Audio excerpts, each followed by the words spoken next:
8 മാസത്തോളമായി കാസർഗോഡ് കന്യവാടിയിൽ സ്ഥിരം സന്ദർശകനാണ് ഈ കുരങ്ങ്. സമീപത്തെ ഫ്രൂട്ട്സ് കടയിൽ നിന്നുൾപ്പെടെ നാട്ടുകാർ നൽകുന്നതാണ് പ്രധാന ഭക്ഷണം. മനുഷ്യരുമായി ഇണങ്ങിയ ഇവൻ 4 മാസം മുമ്പ് ഒരു പുതിയ ചുമതല ഏറ്റെടുത്തു: ഈ കുഞ്ഞു നായ്ക്കുട്ടിയുടെ സംരക്ഷണം. 4 മാസം മുമ്പാണ് സമീപത്തെ തെരുവുനായ പ്രസവിക്കുന്നത്. കണ്ണു തുറന്ന നായ്ക്കുട്ടി നടക്കാൻ തുടങ്ങിയത് മുതൽ ഒപ്പം ഈ വാനരനുമുണ്ട്. അമ്മനായ അല്ലാതെ മറ്റാർക്കും നായ്ക്കുട്ടിയെ തൊടാൻ അവകാശമില്ല. തൊട്ടാൽ ഇവൻ ഓടിയെത്തും. രാവിലെ വരും, വൈകുന്നേരം 7 മണിക്ക് പോകും. പിന്നെ രാവിലെ വീണ്ടും 7 മണിക്ക് വരും. കഴിക്കാൻ ഞങ്ങൾ തന്നെ കൊടുക്കുന്നു ഫുഡെല്ലാം. പൊറോട്ട കഴിക്കും, ആപ്പിൾ എല്ലാം കഴിക്കും. അങ്ങനെ ഫുഡ് കൊടുക്കുന്നത് ഇല്ല. ആൾക്കാരൊന്നും പേടിക്കുന്നില്ല. ഉപദ്രവിക്കുന്നില്ല. ഒരാൾ ഉപദ്രവിച്ചില്ല ഇതുവരെ. പട്ടികളോട് ഇപ്പം 4 മാസമായി.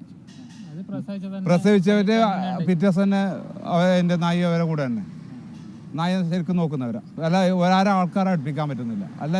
എല്ലാവരും ഓടിക്കുന്നു. രാവിലെ മുതൽ വൈകിട്ട് വരെ കുട്ടിനായ്ക്കൊപ്പം കളിക്കുകയാണ് പ്രധാന പരിപാടി. ഇടയ്ക്ക് നാട്ടുകാർ നൽകുന്ന പഴങ്ങളുമായി മരത്തിന് മുകളിൽ കയറും. പക്ഷേ ശ്രദ്ധ മുഴുവൻ നായ്ക്കുട്ടിയിൽ തന്നെയാണ്. കുറച്ച് ഫ്രൂട്ട്സ് എല്ലാം കൊടുക്കും, പഴം അങ്ങനത്തെ എല്ലാം കൊടുക്കുന്നുണ്ട്. പിന്നെ പട്ടിക്കുഞ്ഞിൻ്റെ അടുത്ത് ആരെങ്കിലും പോയെങ്കിൽ അപ്പം അത് അതിൻ്റെ അടുത്തേക്ക് വരും, നമ്മളെ മാറ്റും. മനുഷ്യനാരും ഒരാളെയും ഉപദ്രവിക്കുന്നില്ല. ഫ്രൂട്ട്സ് മേടിക്കാൻ വരുന്നവർ കുറേ ആൾക്കാരുണ്ട്, ഫോട്ടോ എടുക്കാൻ എല്ലാവരും നോക്കുന്നുണ്ട്, മൊബൈലിൽ വീഡിയോ എടുക്കുന്നുണ്ട്.